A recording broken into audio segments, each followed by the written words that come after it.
Bueno, es un gozo estar acá. Qué lindo es el tiempo de alabanza, muy lindo, muy bien hecho. La verdad, ayuda tanto, ¿no? Cuando hay gente que sabe y nos dirige, y qué hermoso el contenido de lo que hemos cantado, ¿no?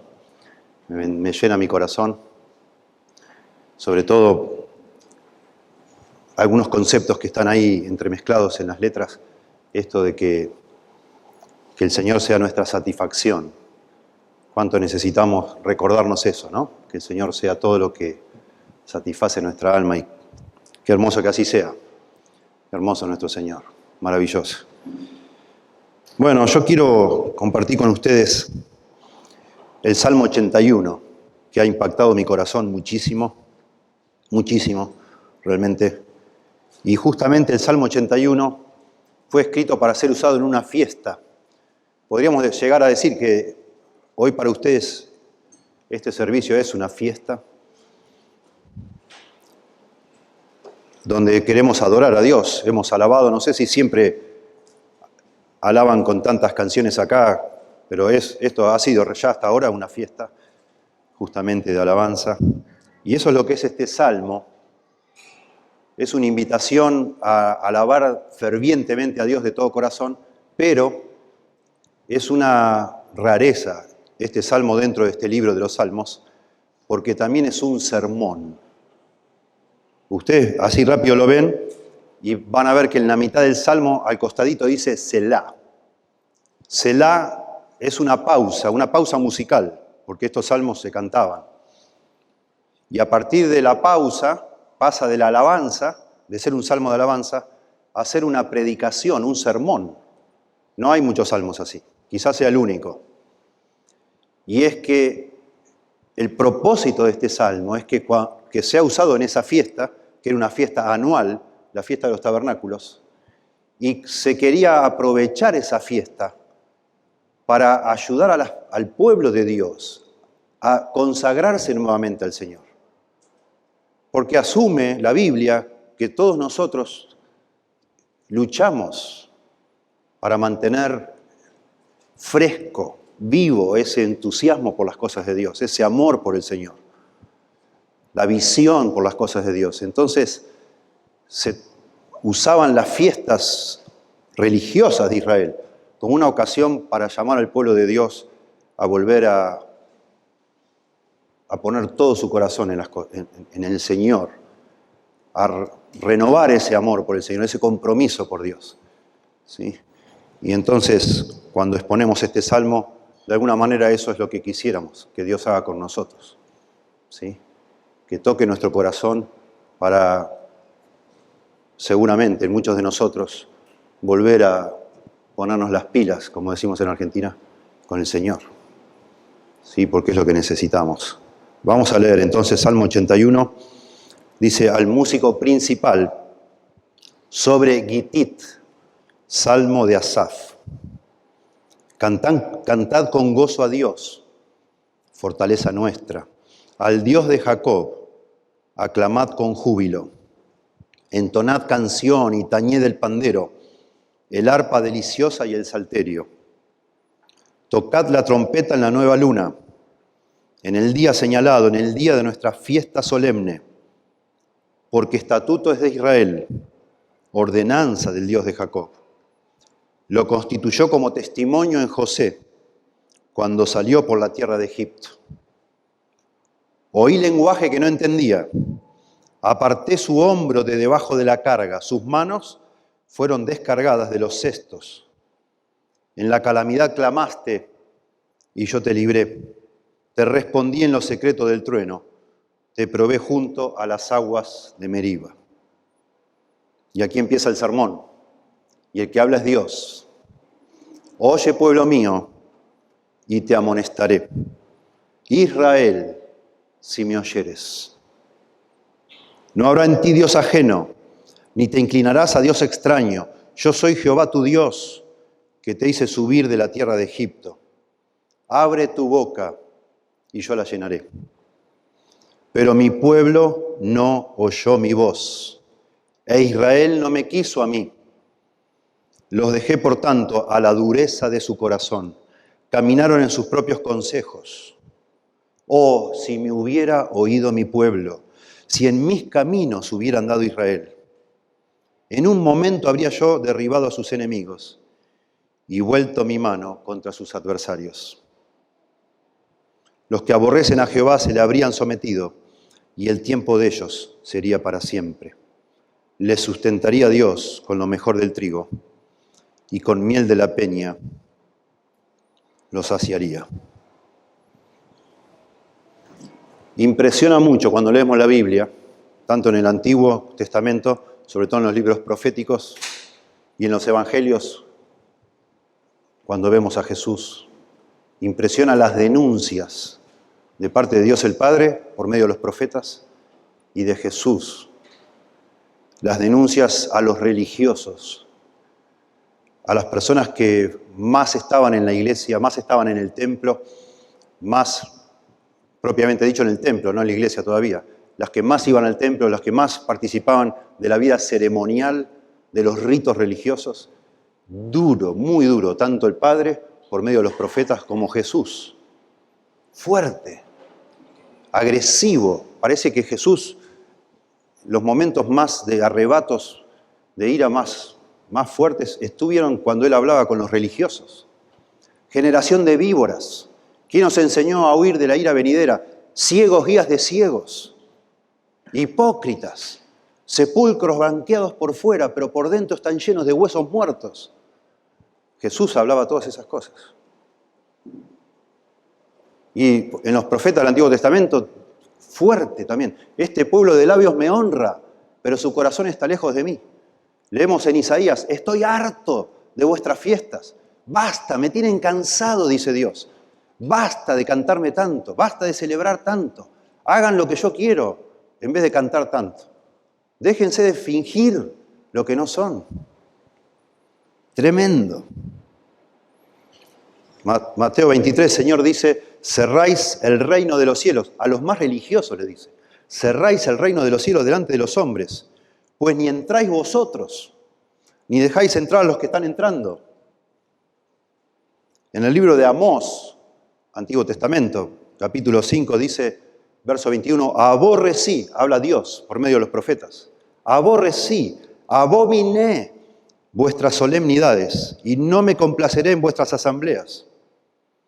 Y si me ofreciereis vuestros holocaustos y vuestras ofrendas, no las recibiré, ni miraré a las ofrendas de paz de vuestros animales engordados.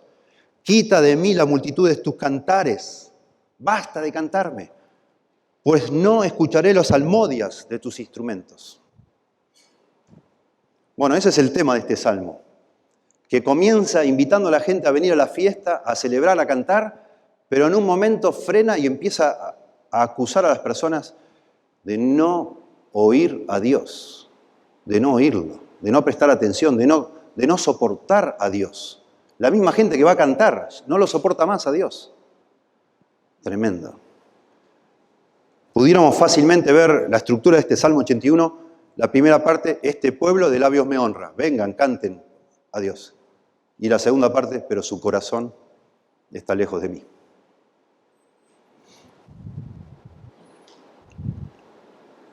Y nosotros, eso es algo común en el ser humano, no es algo exclusivo de los fariseos, los saduceos, los escribas. Somos iguales nosotros. Todos tenemos esa misma tendencia. A empezar con todo el entusiasmo, como dice en Apocalipsis, con ese primer amor, y después ya nos cansamos. Ayer, cenando con algún grupo de ustedes, nos burlábamos, nos divertíamos. Contaba uno de cómo el esfuerzo que hacía para estar con su novia, las horas que hablaba por teléfono y las horas que iba en un ómnibus para verla y todo. Y burlando yo le decía, bueno, ahora te quedás dormido cuando te habla, ¿no? Pero así somos más o menos, así es el caso de casi cada uno de nosotros. En algún momento, pero podríamos haber estado toda la noche conversando. Y ahora nos quedamos dormidos o ni escuchamos lo que nos dicen, ¿verdad? Bueno, hubo un tiempo, me imagino, en el que vos y yo llorábamos, solo leyendo capaz un pasaje de la Biblia. Señor, wow, Señor, no puede ser. Señor. Y ese día fue pasando, y llegó el momento donde hasta quizás ni tenemos ganas de venir a la iglesia, ni escuchar al Señor más. Y pecamos ya sin temor de Dios, ya no nos interesa si el Señor está mirando o no está mirando, y bueno, soy humano, ¿qué querés? Bueno, así somos las personas. Fácilmente, los que asistimos regularmente a una iglesia, fácilmente transformamos todo lo que hacemos en la iglesia en actividades religiosas. Todos tenemos esa tendencia, a convertirnos en religiosos y en hacer todo como en piloto automático y yo no hacer nada de corazón para Dios. Y este salmo, entonces, de alguna manera nos desafía, nos convoca a escuchar a Dios, a arrepentirnos constantemente. Sí, nos llama a adorar a Dios con entusiasmo, la primera parte. Nos llama a recordar en esa adoración, a recordar lo que Dios hizo por nosotros. Ahí es muy interesante en el Salmo, en un momento de la primera parte cambia a la primera persona y es Dios el que habla. Y está ayudando al pueblo a recordar lo que Él hizo por ellos. Entonces nos llama a adorar de todo corazón, nos llama a recordar lo que Dios hizo por nosotros. Pero también, de una manera muy conmovedora y tierna, nos llama a arrepentirnos, Dios. A arrepentirnos de esa dureza de corazón, de esa indiferencia, de esa frialdad o tibieza con la cual todos nosotros luchamos. ¿Sí? Vamos a analizar entonces la primera parte. Yo digo, somos llamados a alabar a Dios con entusiasmo y fervor. Noten, versículos 1 al 5. Dice, cantad con gozo a Dios, fortaleza nuestra, al Dios de Jacob, aclamad con júbilo. Dos palabras combinadas que son fuertes. Cantad, por supuesto, es cantar, pero aclamad con júbilo es gritá fuerte. Emocionate, venía a la asamblea, venía a esta fiesta y cantá a Dios con todo tu corazón. Porque Dios, dice acá, es la fortaleza nuestra, es nuestro defensor, es el que nos ha protegido. Somos lo que somos y tenemos lo que tenemos porque Dios es nuestro Dios. El Dios de Jacob, dice acá, y se refiere, por supuesto, y es todo un recordatorio histórico este salmo, porque la fiesta de los tabernáculos justamente lo que hacía era recordar el tiempo que Israel anduvo vagando por el desierto. La liberación de Egipto, el cruce del Mar Rojo y todo el tiempo que ellos estuvieron 40 años viviendo en tiendas, en tabernáculos. Eso es lo que significa tabernáculo. No solo el tabernáculo donde adoraban a Dios en el desierto, sino la palabra tabernáculo es la palabra tiendas. Ellos vivieron en tiendas 40 años, en tiendas. Y eso recordaban en esta fiesta. Y se hacían tiendas o tabernáculos con ramas. La gente duraba una semana esta fiesta de los tabernáculos. Y todas las personas venían de todo Israel a celebrar y hacían como unas carpitas, unos refugios, y ahí estaban. Y hacían muchos actos simbólicos para recordar lo que había sucedido en el desierto. Y había momentos que prendían antorchas para recordar esa columna de fuego que los guiaba en el desierto. Y derramaban agua en un momento de la fiesta para recordar cómo el Señor había dado agua de la roca, etc. Es muy interesante estudiar esto, se los dejo de deber, para después entender y leer con más detalle y con más imaginación cuando Jesús está en la fiesta de los tabernáculos, en Juan capítulo 6, Juan capítulo 7, y Él dice que Él es el pan de vida, porque también celebraban el tema del maná, y había muchas ceremonias simbólicas para recordar el maná. Y después Él dice que el que cree en mí no tendrá sed jamás, no tendrá hambre jamás. Y después habla del agua, porque derramaban agua, y dice, yo soy la luz del mundo, porque estaban las antorchas, etc. Eso ayuda a entender Juan. Pero acá en este salmo está lleno de referencias a Egipto, a Jacob, a José, al desierto, a la ley de Moisés, porque eso es lo que sucedió en el monte de Sinaí. Y hay todo el tiempo hay referencias a todo esto que sucedió en el desierto, porque eso era la fiesta, para recordar eso. Y si miramos con atención, lo que más sobresale en este salmo es la referencia a la Shema. ¿Se acuerdan lo que es el Shema o la Shema? Shema en hebreo significa oye. Allá cuando vamos a Deuteronomio, capítulo 6, versos 4 y 5, dice, oye Israel, Jehová uno es, Jehová tu Dios, Jehová uno es. Y amarás al Señor tu Dios con toda tu fuerza, con toda tu mente y todo tu corazón. Y Jesús dijo que ese era el gran mandamiento.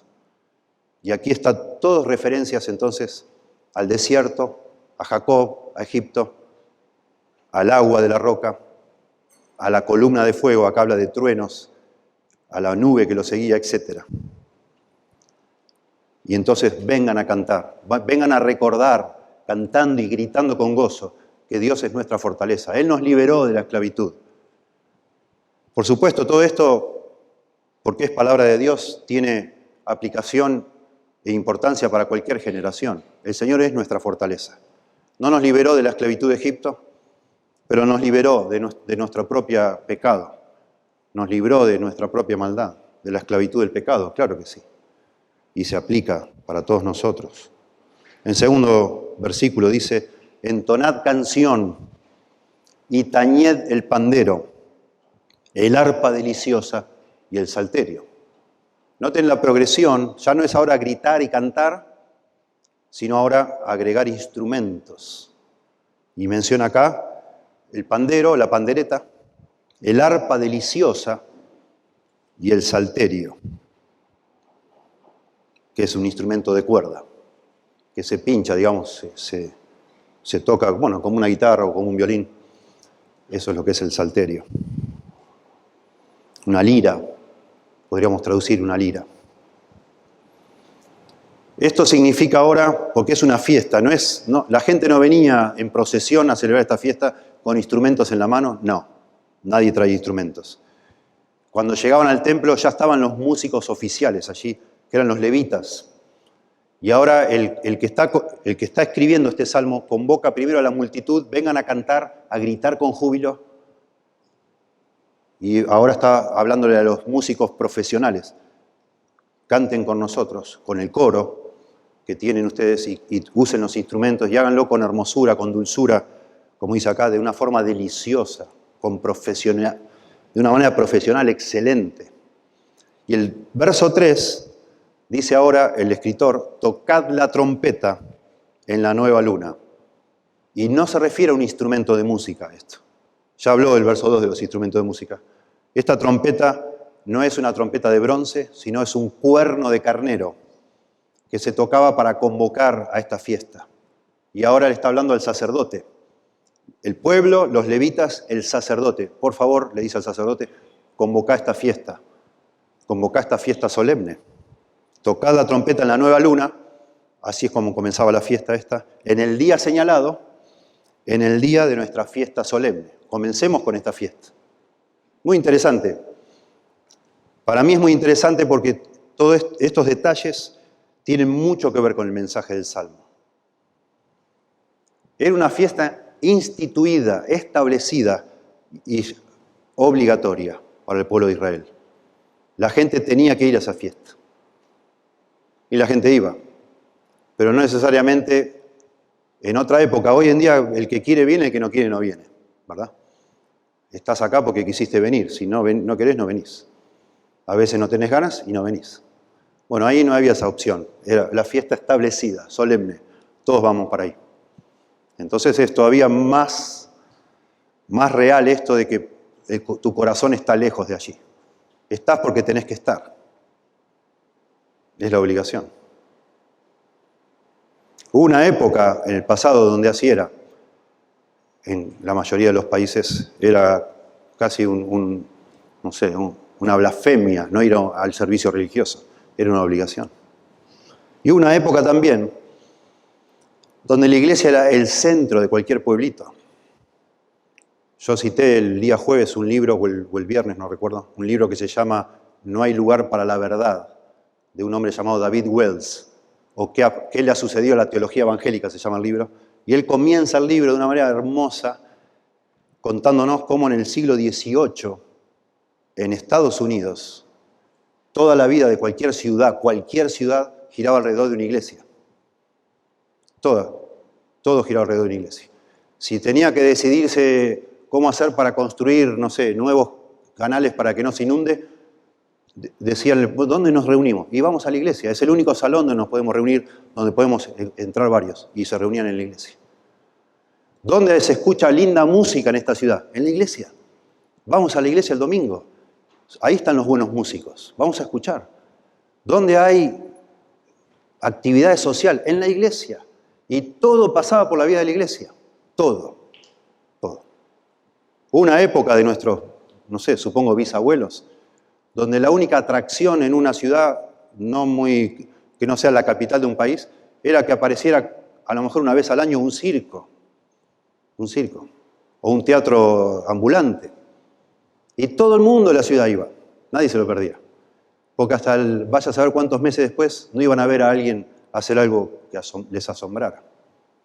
Bueno, así fue, y así digo esto para tratar de entender, así fue el templo en la vida nacional de Israel. Allí estaban los músicos, allí estaban las canciones, allí sucedían las cosas que en un pueblito rural común nunca pasaban. Y la gente iba, pero no necesariamente iban a buscar a Dios. Algunos iban por obligación, algunos iban por entretenimiento, para romper un poco esa rutina de la vida cotidiana. Y muy pocos iban realmente por temor y deseos de escuchar a Dios. Y eso es posible que nos pase a nosotros también. Por supuesto que sí. Dice el verso 4, porque estatuto es de Israel. ¿Ven? Es una orden, es un estatuto, es una norma, ordenanza del Dios de Jacob. Es lo que debe ser. Vengan todos a cantar, vengan los músicos a tocar. Hasta los músicos podía ser que tocaran con su corazón en cualquier lado. Que el sacerdote toque el carnero, la trompeta, porque es lo que debe ser. Verso 5, lo constituyó como testimonio en José, en Israel. En vez de usar la palabra Israel, la palabra Jacob, que es lo mismo, usa el nombre José, que es uno de los hijos de Jacob, ustedes saben, que fue el que llegó a ser la mano derecha del faraón en Egipto. Son referencias a Egipto, porque tiene que ver con la fiesta. Cuando salió, lo constituyó como testimonio en José, Israel, cuando salió por la tierra de Egipto. En algunas versiones dice mejor, cuando salió contra la tierra de Egipto. Ese es el significado de esta fiesta, los tabernáculos. Entonces, hasta aquí la primera parte de este salmo, es un llamado a adorar a Dios, a alabar con entusiasmo y fervor. Cantemos a Dios porque Él es nuestra fortaleza. Eso es lo que Dios instituyó. En nuestro caso, en el Nuevo Testamento, lo que Dios ha instituido es la Santa Cena. No es una opción, es lo que hacemos. Dios ha instituido también para recordar ya no Egipto, ya no Moisés, el monte Sinaí, sino la cruz, que es el evento central de nuestra fe. Allí es donde se sucedió nuestra liberación. Y también lo hacemos como un memorial, como una ordenanza, ordenado por Dios y que lo debemos hacer sí o sí. Nos guste o no nos guste, lo hacemos.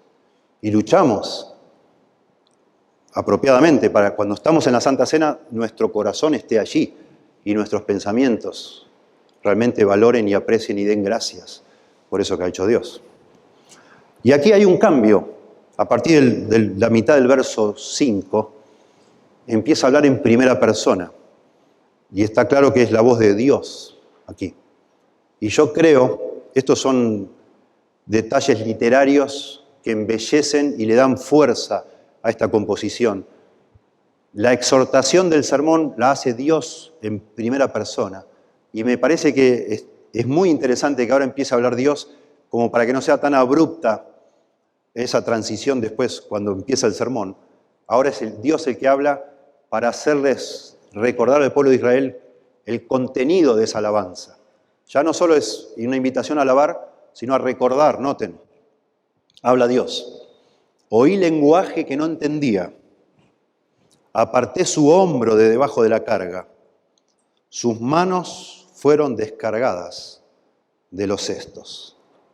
Está refiriéndose al momento cuando Dios aparece en Egipto para liberar la esclavitud, la servidumbre del pueblo de Israel. Por supuesto, Dios entiende todos los idiomas, pero es una manera también literaria, metafórica de decir, yo entré ahí, me aparecí cuando ustedes estaban en una nación extraña que hablaba otro lenguaje que el de ustedes.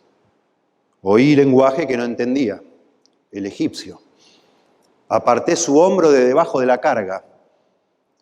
Y estaba refiriéndose, ustedes saben, en Éxodo nos cuenta que el pueblo de Israel fabricaba ladrillos para las construcciones, ¿sí? Pisaban el barro con la arcilla, con la paja, y cosían los ladrillos, los ponían en moldes, etc. Es muy interesante, creo que es el templo de Luxor, busquen si quieren, es muy interesante. Ustedes saben que los egipcios pintaban todo con jeroglíficos y con motivos, con distintas figuras que iban rememorando eventos históricos de la historia de Egipto. Bueno, en el templo de Luxor hay todo un mural que todos los expertos coinciden que son los judíos fabricando ladrillos. Es muy notable cuando vos ves, los egipcios son todos morenitos y los judíos tienen la piel más clara, y están todos ellos, los egipcios vestidos como egipcios y los judíos como esclavos.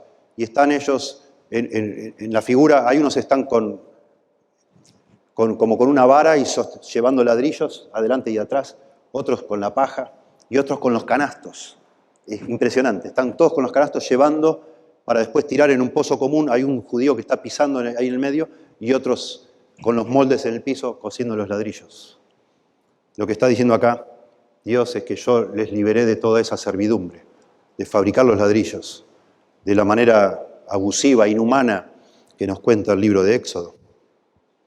En la calamidad, verso 7, clamaste y yo te libré, dice Dios. Te respondí en lo secreto del trueno, te probé junto a las aguas de Meriba. Bueno, aquí junta varios eventos. Se nos dice en el libro de Éxodo, leo yo, capítulo 2, verso 23. Aconteció que después de muchos días murió el rey de Egipto y los hijos de Israel gemían a causa de la servidumbre y clamaron. Y subió a Dios el clamor de ellos con motivo de su servidumbre. Y oyó Dios el gemido de ellos y se acordó de su pacto con Abraham, Isaac y Jacob. Y miró Dios a los hijos de Israel y los reconoció Dios. Y bueno, ya sabemos la historia. Capítulo 2 es esto. Capítulo 3, Dios le aparece a Moisés y lo manda para que libere a Israel. A eso se refiere aquí. En la calamidad clamaste y yo te libré. Y te respondí en lo secreto del trueno. Y ahí ya está hablando de cuando los guía con esa nube durante el desierto y probablemente el monte Sinaí, cuando también hubo truenos, sonido de bocina, recuerdan ustedes. Y te probé junto a las aguas de Meriba. Ya después de cruzar el Mar Rojo, está Israel allí pidiendo agua, quejándose, y el Señor responde. Es decir, estos versículos del 5 al 7 es Dios recordándoles en esta fiesta que recordaba justamente esos eventos, que Él hizo todo eso. Él es el liberador y a Él le deben adorar y cantar, porque Él es el que lo sacó y Él es el centro de todas estas celebraciones. Y entonces empieza el sermón. ¿Sí? Somos llamados a alabar a Dios con entusiasmo y fervor. Somos llamados a recordar el favor de Dios de una manera íntima y personal, digo yo. Y ese es el efecto de que Dios hable en primera persona y no alguien nos esté contando. Dios cuenta a Él. Y eso crea un efecto muy lindo. Es Dios mismo que vino a oír mi clamor. Y es algo personal. Dios vio tu necesidad de manera particular y Él vino a auxiliarte y vio mi necesidad. Y escuchó mi oración y mi quebranto y mi arrepentimiento y me salvó de manera personal. Es precioso eso. Noten verso 7 de nuevo, ese detalle. Está todo en primera persona, no solo Dios, sino el beneficiario de la obra de Dios. No dice, en la calamidad clamaron todos ustedes y yo los libré y les respondí en lo secreto del trueno, etc. Es todo a una persona. Clamaste vos y yo te libré a vos. Te respondí a vos en lo secreto del trueno y te probé etc. Intimidad, intimidad, algo personal, individual. Y ahora viene el sermón, la exhortación. Pero está hecho de una manera, de nuevo, en primera persona, pero de una manera conmovedora. Escuchen al Señor. Oye, oye, Shema, Shema, oye, pueblo mío, y te amonestaré. Oye, pueblo mío, y te amonestaré. Y todo el tiempo les va a retar Dios, pero todo el tiempo se subraya, pueblo mío, mi pueblo, mi pueblo, mi pueblo. Lo que hace esto muy tierno. El Señor no es el enemigo de ellos, es el Padre, es tu Dios, es tu Salvador. Y te habla con ese afecto y cariño. Oye, pueblo mío, y te amonestaré. Otras versiones dicen, testificaré contra ti. Te voy a advertir. Y entonces la segunda línea dice algo tremendo, tan simple y tan tremendo. Israel, si me oyeres. Israel, si me oyeres. Es un reto de alguien que ama. Israel, si me oyeres. Si vos me oyeras, ¿cómo me gustaría que me oyeras? Pero no me oyes. Si me oyeres, oh Israel, si me oyeres. Nueva versión internacional dice, escucha pueblo mío mis advertencias. ¡Ay, Israel! Si tan solo me escucharas. La Biblia de las Américas dice, oye pueblo mío y te amonestaré. Oh Israel, si tú me oyeras, si tú me oyeras. Está expresando un deseo Dios y lo va a volver a expresar más adelante. En este reto, en esta advertencia que dice que lo va a retar, lo que está haciendo es abriendo su corazón Dios. Con ternura. ¿Cuántos problemas te hubieras evitado, entre líneas, si me oyeras? Yo soy tu Dios, yo soy tu fortaleza, yo te libré, pero te puedo seguir librando y te quiero seguir librando.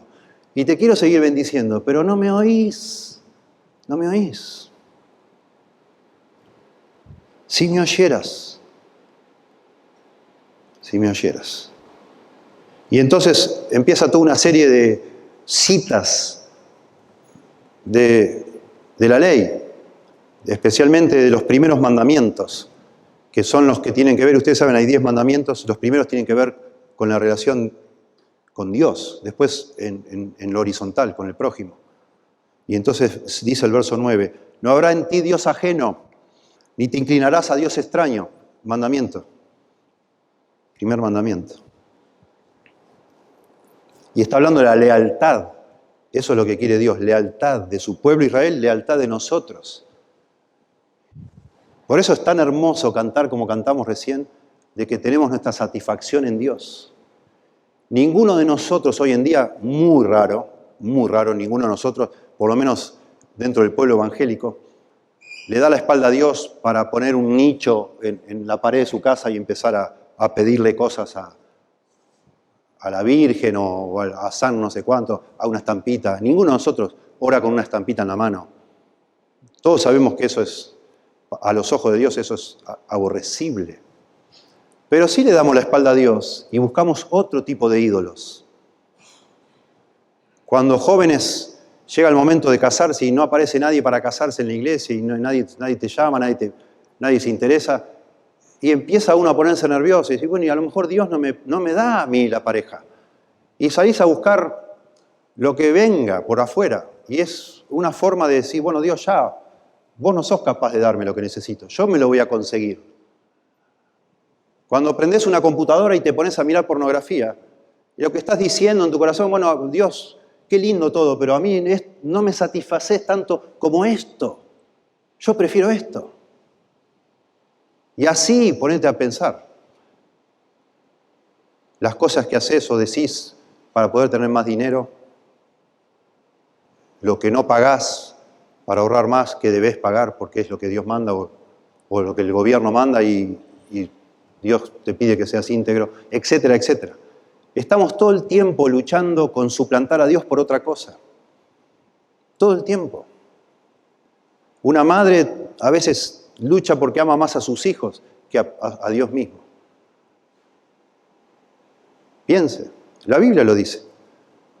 Por eso el apóstol Juan, cuando termina su primera carta de Juan, dice: hijitos míos, guardaos de los ídolos. Y vos decís, ¿de qué está hablando Juan? ¿Dónde los cristianos están adorando ídolos?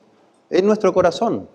No necesitamos un altar en casa para adorar ídolos. Es sencillamente cada vez que ponemos nuestra esperanza, nuestro amor, nuestra expectativa en algo que no sea Dios, estamos abandonando a Dios. Por eso dice: no habrá en ti Dios ajeno, ni te inclinarás a Dios extraño. Verso 10, yo soy Jehová tu Dios, que te hice subir de la tierra de Egipto. Así empiezan los 10 mandamientos. Es muy lindo, no sé si alguna vez lo notaron. Claro que hay 10 mandamientos que Dios reclama de su pueblo, pero los 10 mandamientos empiezan diciendo: yo soy Jehová tu Dios, que te saqué de la tierra de Egipto. No tendrás dioses ajenos delante de mí, etcétera, etcétera. Es decir, los 10 mandamientos empiezan asegurándole al pueblo de Dios que ya son el pueblo de Dios. No es que si haces todo esto, voy a ser tu Dios, sino ya soy tu Dios, ya te libré de la tierra de Egipto, ya te salvé, ahora quisiera que hagas esto, por tu bien, no por el mío. Pero no para que yo te quiera, no para que yo te acepte, sino porque yo ya te agarré, ya te recogí, ya te libré para que seas mi pueblo. Yo te amo. Y la relación no está basada en lo que vos hagas, en lo que yo haga, sino en lo que Dios quiso hacer por vos y por mí. Yo soy tu Dios. Y te pido que hagas esto, no para yo entonces recompensarte, sino para que a vos te vaya bien, porque es lo que a vos te conviene, no a mí. Yo estoy fenómeno, diría Dios. Somos el Padre, el Hijo, el Espíritu Santo, y eternamente estuvimos súper satisfechos. Yo soy Jehová tu Dios, que te hice subir de la tierra de Egipto. Y asombrosamente hace acá una promesa que, si la lees bien, no tiene sentido. Abre tu boca y yo la llenaré. Abre tu boca y yo la llenaré. ¿Por qué dice esto acá? Porque está relacionado con lo que acabamos de decir de los ídolos. Por favor, deja de buscar en cisternas rotas que no dan agua. Jeremías 2:13. 2 males ha hecho este pueblo. Me ha dejado a mí, dice Jeremías, Dios a través de Jeremías, 2 males. Me ha dejado a mí fuente de agua viva y ha cavado para sí cisternas rotas que no dan agua. Me dejó a mí y se fue a buscar cosas por internet. Absurdo. Absurdo. Por favor, dice Dios, abre tu boca y yo la llenaré. Yo te puedo satisfacer. Deja de buscar como un mendigo satisfacción en estupideces, en cosas que no sirven para nada, que hoy te satisfacen y al rato te sentís una miseria humana. Busca en mí, búscame a mí, yo te voy a llenar, pero búscame a mí. Yo soy tu Dios. Yo soy tu Dios.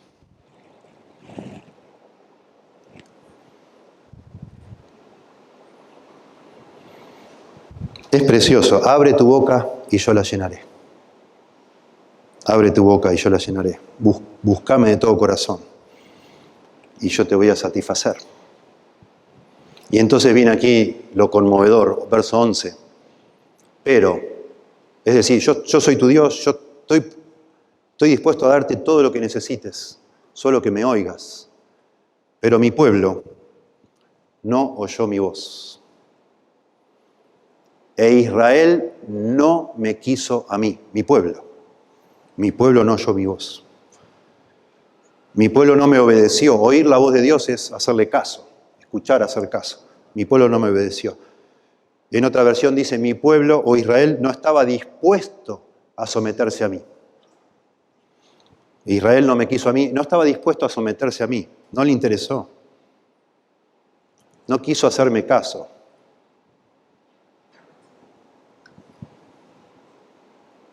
Y entonces dice verso 12, los dejé por tanto a la dureza de su corazón. Caminaron en sus propios consejos. Pueden ver, es una exhortación fuerte esto, pero con una ternura conmovedora. Es el padre que se lamenta que su hijo no lo quiso escuchar y así le está yendo.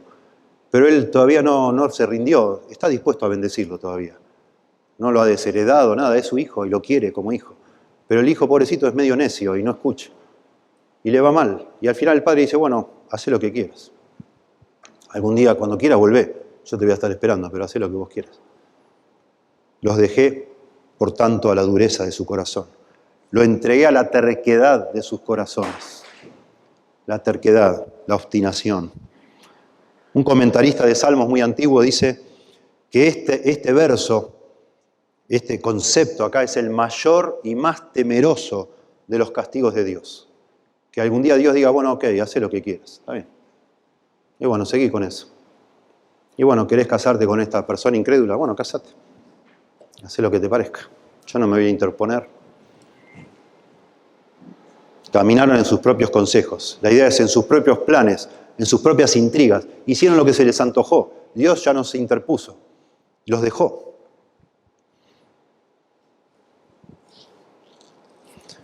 En una versión dice, por eso los abandoné a su obstinada voluntad para que actuaran como mejor les pareciera. Hagan lo que se les antoje. Está bien. ¿Qué va a hacer? Es muy triste esto. Es muy triste. A mí me gusta mucho ser pastor, gracias a Dios. Bueno, eso es parte del llamado. Dios nos llama a servirle como pastores y por supuesto te gusta hacerlo. Actúa de esa manera, algo que te gusta. Y es hasta más fuerte que uno. Es muy lindo sentir que uno está haciendo quizás una de las cosas más valiosas que se puede hacer en esta tierra, que es la salvación de personas y la santificación de personas, ¿no? Es algo eterno, con implicaciones eternas. Es hermoso. Pero lo más feo de ser pastor, lo más triste, o una de las cosas más tristes, muy tristes, es cuando vos ves una persona que en algún momento estaba enamorada del Señor, estaba fascinada con Dios, había empezado realmente a seguir al Señor de todo corazón, y un buen día se empieza a poner como raro o rara la persona, se empieza a endurecer su corazón, y empieza como a endurecer el cuello, dice la Biblia, como ¿sí? Duros de cerviz, ¿no? Como un animal que lo querés llevar y empieza para otro lado. Y vos ves algo raro y ves que ya no hay esa cosa, te esquiva, se pone medio misterioso y es porque está haciendo lo que se le antoja. En su corazón siguió viniendo, siguió estando en las reuniones, pero en su corazón, sin que nadie lo viera, ya dejó de oír a Dios, dejó de prestar atención y empezó a manotear otra cosa. Y es trágico cuando nosotros, personas así, vemos lo que parece ser esto, que Dios al final los soltó y empiezan a hacer cualquier cosa. Y es algo que a uno no lo puede entender, yo no lo puedo entender. Y algunos cada tanto vuelven ya después, todos con cicatrices, con golpes, a contarnos el infierno que vivieron durante estos últimos 2 años y medio. Pastor, no sabe lo que fue. Fui yo el problema, yo me endurecí, yo me encapriché con esto y yo sabía que ustedes no querían o me iban a decir otro consejo, entonces ni siquiera le pregunté, porque yo sabía lo que usted me iba a decir y lo hice igual y mentí acá y mentí allá y ahora me di cuenta, dice, me di cuenta. Perdónenme todos y quiero volver al Señor, no sé cómo volver.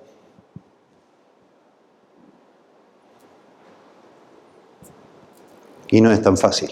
Por supuesto, el Señor está dispuesto, pero no es tan fácil. No es tan fácil. Qué triste, qué doloroso. Verso 13. Oh, si me hubiera oído mi pueblo, si en mis caminos hubiera andado Israel. Otra vez Dios expresando su deseo. Israel, si me oyeras. Y acá de nuevo, oh, si me hubiera oído Israel, mi pueblo. Noten de nuevo, mi pueblo. Si me hubieran oído. Si en mis caminos hubiera andado Israel, en vez de en los suyos propios, en la terquedad de su corazón. Ay. Y esto es, no sé si a usted, a mí me mata pensar en Dios hablando de esta forma. Él es Dios. Él es el soberano de los reyes de la tierra. ¿Por qué habla así? ¿Por qué se rebaja? Mostrando en cierta forma hasta una cierta debilidad, como si a él le doliera algo.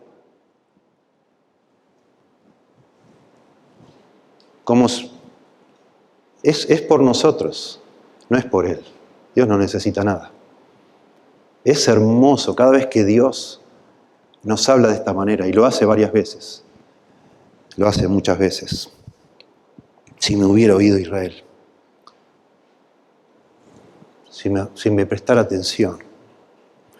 Mira, a mí el versículo mío preferido de la Biblia es Deuteronomio 5:29, que justamente es lo mismo, pero es lo que me asombra de Deuteronomio 5:29, más allá del contenido, es que está después de los 10 mandamientos y justo antes de la Shema, que es el gran mandamiento, que es la primera vez que en la Biblia Dios pide a alguien que le ame. Amarás al Señor tu Dios con toda tu fuerza, toda tu mente y todo tu corazón, la Shema. Entre medio de los 10 mandamientos, Deuteronomio repite los mandamientos, entre medio de los 10 mandamientos, Deuteronomio 5, los primeros versículos, y el 5:29, está el relato de cuando Moisés sube al monte Sinaí con los demás ancianos, y tiembla todo, y empieza a haber truenos y rayos, y se están muriendo de miedo los demás, y le dicen, Moisés, ¿sabes qué? No queremos subir más acá, subí vos en lugar nuestro. No queremos. Andá vos, habla con Dios y después contanos. Porque nos vamos a morir. No puede el ser humano estar delante de Dios y quedar vivo. Y entonces Moisés le cuenta a Dios. Señor, los ancianos dicen que si suben acá se van a morir porque el hombre no puede estar delante tuyo. Y estaban muertos de miedo. Y Dios le dice, qué bueno, yo quería que tengan miedo. Eso es lo que yo quería, que tengan miedo. Lo digo con mis palabras. Y entonces dice Deuteronomio 5:29. Y dice así, ¿quién diera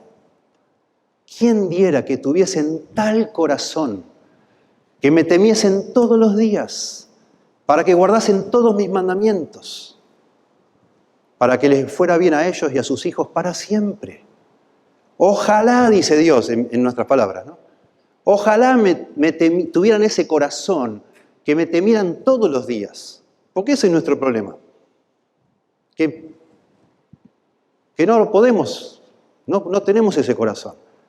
Nos olvidamos, no lo tememos. Y entonces, y eso es lo hermoso de acá, además de la expresión esta cariñosa de deseo, no de autoridad, bueno, basta, ya, los liquido a todos y se acabó. No, ¿cómo me gustaría que me temieran? ¿Cómo me gustaría que me oyeran? ¿Cómo les iría bien? Y eso es lo asombroso acá, para que les fuese bien a ellos y a sus hijos para siempre. Porque el problema es nuestro, no de Dios. Dios no tiene problemas. Y es este mismo tono como de un abuelo parece, que no lo es. No quiero faltar el respeto, pero Dios se deja de alguna manera encasillar en esta manera tan amorosa. Oh, si mi pueblo me escuchare, si me hubiera oído mi pueblo. Y yo no sé, invento acá, pero, oh, si Carlitos me hubiera oído, oh, si hubiera hecho caso, no se hubiera metido en todos estos problemas. Y ahora, 20 años después, mira para atrás y su vida es una desgracia. Pero estuvo allí, estuvo en una iglesia, escuchó un día y se emocionó, pero en un momento se empezó a endurecer y se fue. Y su vida, bueno, le voy a recibir de nuevo, pero hay muchas cosas que ya no se van a arreglar nunca. Ya arruinó todo. Ya, qué tonto. Yo quería que me oigas, pero vos no quisiste. Qué triste, qué triste. Y usted puede imaginar situaciones de la vida que usted conoce, todos conocemos. Qué lástima, qué lástima.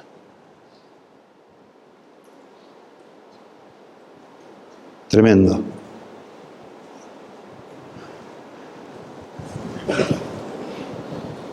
Deuteronomio 32, no lo busquen. Verso 29 dice también, ojalá fueran sabios que comprendieran esto y se dieran cuenta del fin que les espera. Y así, hay muchas expresiones así. ¿Quién diera? ¿Quién diera? Qué bueno sería si pasara tal cosa. Dice un comentarista escocés, antiguo también. Hay un mundo de ternura desconcertante y casi una reprimenda sorprendente en la designación de los rebeldes como mi pueblo, porque son rebeldes, porque no se quisieron sujetar a Dios, no lo quisieron oír. Han endurecido su cerviz y Dios dice mi pueblo. No habría sido motivo, dice este hombre, no habría sido motivo de asombro si otras naciones no hubieran escuchado a Dios. Pero que las tribus que habían recibido tantas bondades hayan sido sordas es una triste maravilla. Y eso estamos hablando de Israel, que fue solo librado de Egipto. Nosotros es otra historia. Nosotros estamos sabiendo que el Dios el Hijo, la segunda persona de la Trinidad, dejó el cielo, se hizo hombre, murió en una cruz para salvarnos, nos ha dado el Espíritu Santo, etc. Y aún así nos endurecemos. Verso 14. En un momento habría yo derribado a sus enemigos, si me hubiera oído mi pueblo, ¿no? Y vuelto mi mano contra sus adversarios. Yo los hubiera, en el contexto de nuevo de la liberación, etc., los hubiera salvado, los hubiera librado. Este salmo es muy probable que ya fue escrito luego que el templo fue destruido y ya Israel está sufriendo las consecuencias de su maldad, de su dureza. Por eso dice, los habría librado de sus enemigos, los hubiera seguido bendiciendo, pero no fue posible, porque no me oyeron. Y entonces versos 15 y 16 son la conclusión de este salmo.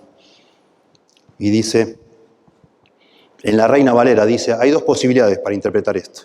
Que siga hablando de las consecuencias de si Israel lo hubiera oído, que es como traduce la Reina Valera, o que sea la conclusión de todo el salmo. Reina Valera toma como que el 14 sigue, el 15 sigue lo que decía el 14. Los hubiera librado de sus enemigos, los que aborrecen a Jehová se hubieran sometido, dice, se habrían sometido, y el tiempo de ellos sería para siempre, de Israel, hubieran sido permanentes. En cambio, es más probable traducir esto como una aplicación de todo lo que venía hablando. Y así traduce la Biblia de las Américas, escuchen. Como si fuera punto, verso 14, punto. Y ahora, conclusión. Los que aborrecen al Señor le fingirán obediencia. Los que aborrecen al Señor le fingirán obediencia y el tiempo de su castigo será para siempre. Y el verso 15 es el contraste con los que no lo aborrecen, los que al final se someten. Es muy interesante, porque la Reina Valera lo dice, como está en el original, los que aborrecen a Jehová se habrían sometido.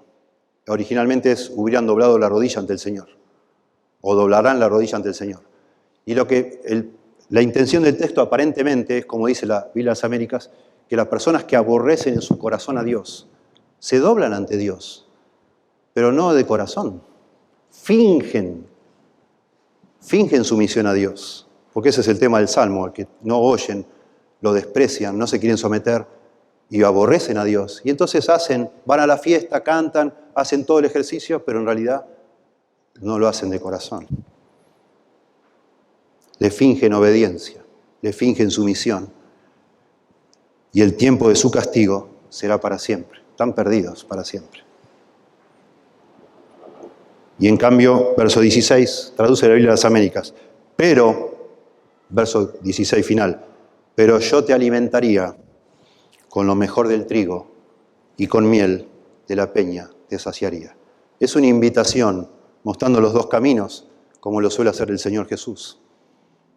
Después que te explica todo, que te dice, hoy si me oyere Israel, si me oyere Israel. Bueno, los que fingen obediencia están perdidos. En cambio, los que se rinden, se arrepienten y se rinden, reciben de parte de Dios bendición. Abre tu boca y yo la llenaré. Satisfacción del alma. Eso.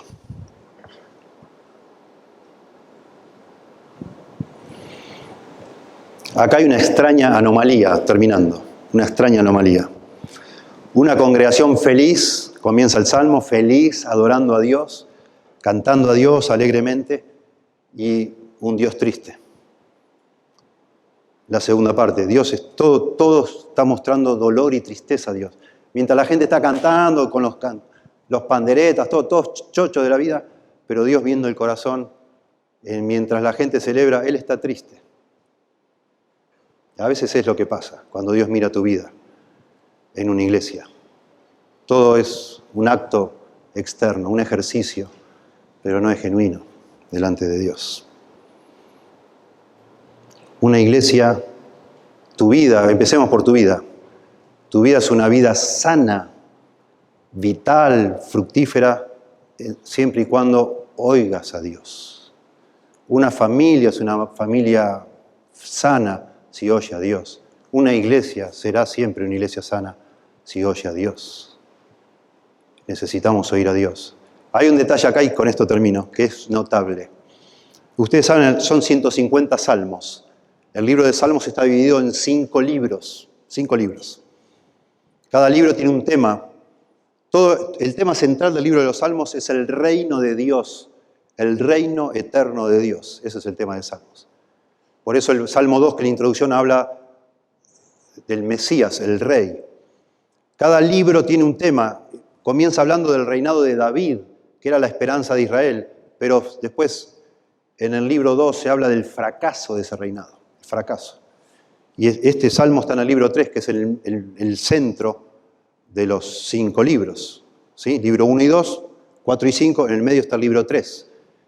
El libro 3 va desde el Salmo 73 hasta el 89 y muestra el fracaso de la dinastía davídica, la esperanza, digamos, de un rey humano que satisfaga esas expectativas. No, fracasó. El salmo del medio de este libro, que está en el medio de los salmos, es el Salmo 81, que habla que Dios se lamenta porque el pueblo no lo oye, implicando que el fracaso de la monarquía, de toda la monarquía que Dios estableció en Israel, se debió a que el pueblo no oyó a Dios.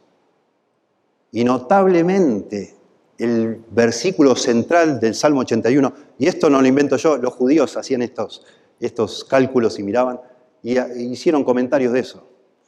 El versículo central de todo este Salmo 81, y en definitiva de todo el libro de Salmos, es: Israel, si me oyeras. Tremendo, tan simple, tan conmovedor, tan cierto. Israel, si me oyeras. Y ponés acá Israel y poné tu nombre. Alejandro, si me oyeras. Si me oyeras. Te damos gracias, Señor, por tu palabra. Por favor, toca nuestros corazones para ya rendirnos ante este llamado conmovedor, tan tierno, cariñoso, de tu boca, para que nosotros dejemos de jugar y tengamos temor de ti, Señor, y oigamos tu voz y nos demos cuenta que no alcanza con asistir a una iglesia, no alcanza con cumplir con las actividades que hace la iglesia, con celebrar, con cantar, con leer, con pararse, sentarse, saludar y abrazar. Y hay algo la esencia, hay algo muy profundo en nosotros, que es la esencia de todo, que es realmente qué hacemos contigo, Señor. Eso es todo, de ahí fluye todo lo demás. Y si no, todo lo demás es solo una cáscara vacía, un decorado de cartón, Señor, pintado, que no refleja la realidad de nuestra vida, Dios. Es que no te oímos. Yo te ruego, Dios, para que cada uno de nosotros hoy aquí comencemos a oírte, Señor. O volvamos a oírte, a prestarte atención, que nos rindamos a ti, Señor. Y eso lo hagamos por medio de Jesucristo, de su evangelio precioso, que es el camino para llegar a reconciliarnos contigo, Dios. Este sacrificio perfecto de la cruz, que nos permite acceder con confianza a tu trono, porque Cristo es nuestro sustituto perfecto, el perfecto santo que cargó mi pecado en la cruz para que entonces pudiera yo ser salvo por su intermedio, Señor. Damos gracias por tu palabra, por esa ternura incomprensible para nosotros. En el nombre de Jesús. Amén.